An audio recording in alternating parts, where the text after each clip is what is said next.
Wages and prices often play leapfrog. One jumps up, then the other, which means a steady rise in our cost of living.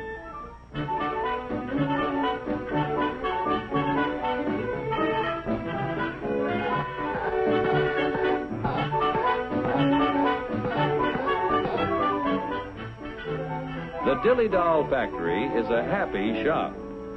But Joe, our doll painter friend, seems to be a little down in the mouth, which even shows in his work.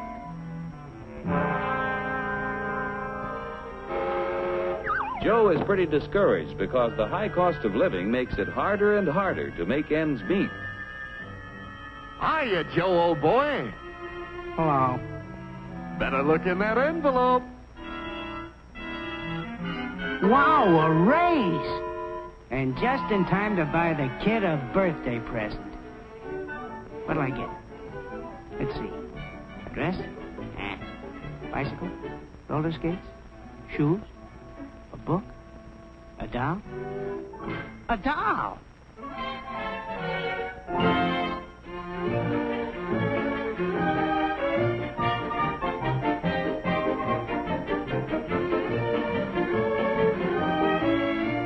What's the price, miss? I work in a factory that makes this doll. $2 is too much. I'm very sorry, sir, but your company charged us more for this shipment, so we had to raise our selling price. We got a wage increase, all right, but it couldn't raise the price that much. It just takes a little wood, rubber, paint, cloth, and a phony wig to make that doll. There's only about 10 cents worth of materials in the whole thing. You pirates, crooks, bandits, you robbers! You're right about the cost of raw materials in that doll, about 10 cents worth. Raw materials in practically everything we buy are worth little until labor transforms them into finished products. For example, how much do you think the raw materials cost in that car? Oh, about $300.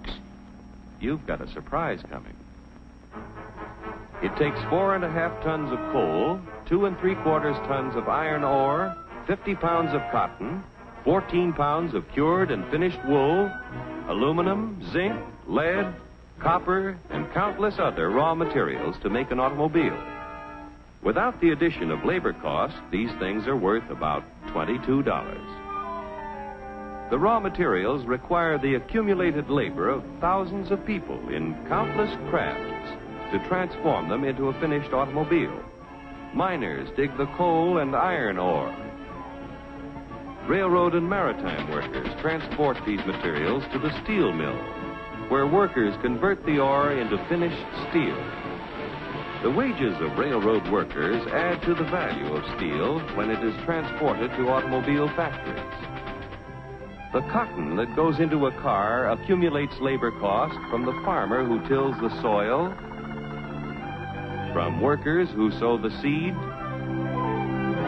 and help to raise the cotton. Wages paid to other workers add to the value of the cotton as it is moved from the field to the cotton gin where it is processed. Other workers transport the cotton to the automobile factory. The wool that is used to make a car is worth little while it is still on the sheep.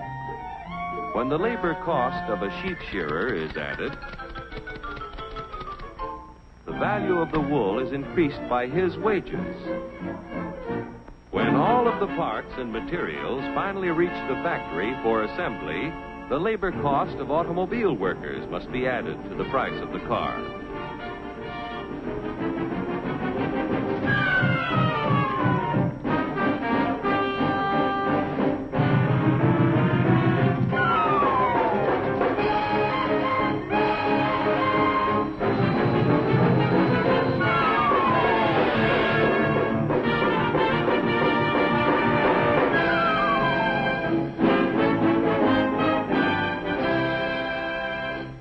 In the $1,500 automobile, direct and indirect labor costs add up to approximately $1,200, or over 80% of the selling price. That's before taxes. And what happens to the other 20% or $300?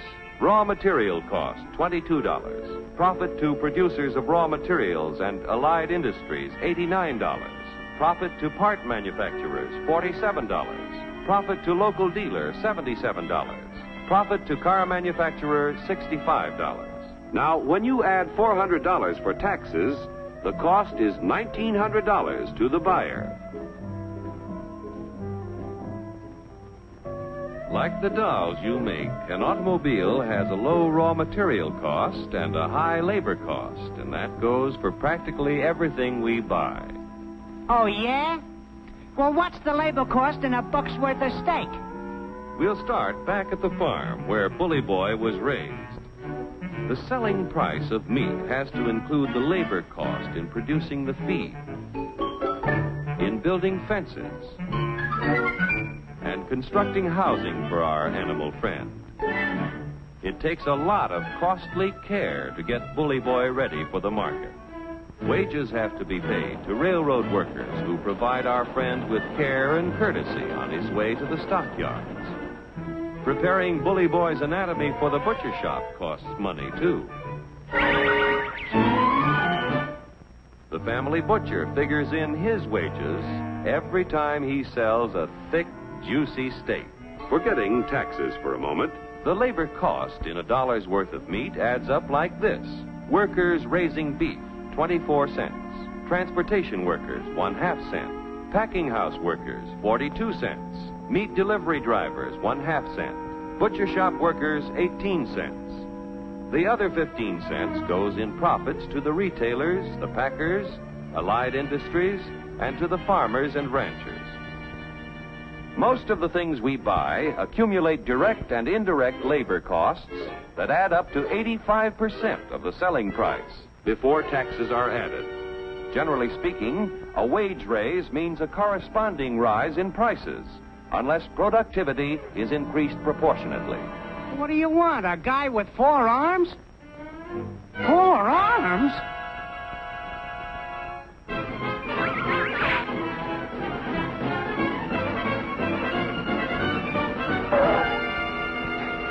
Say, I got a sensational idea.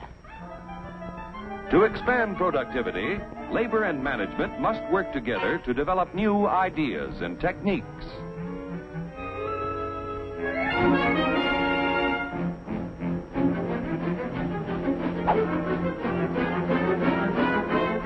To expand productivity, capital must finance the creation of more efficient tools and plants.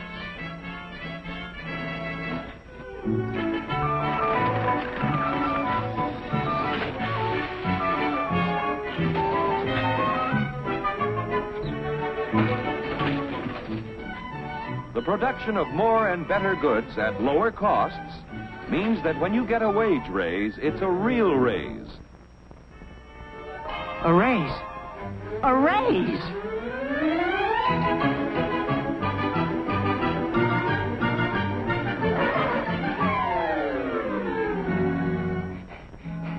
I want to buy a doll. How much? Now you've got a real wage raise, because you can buy more with what you earn.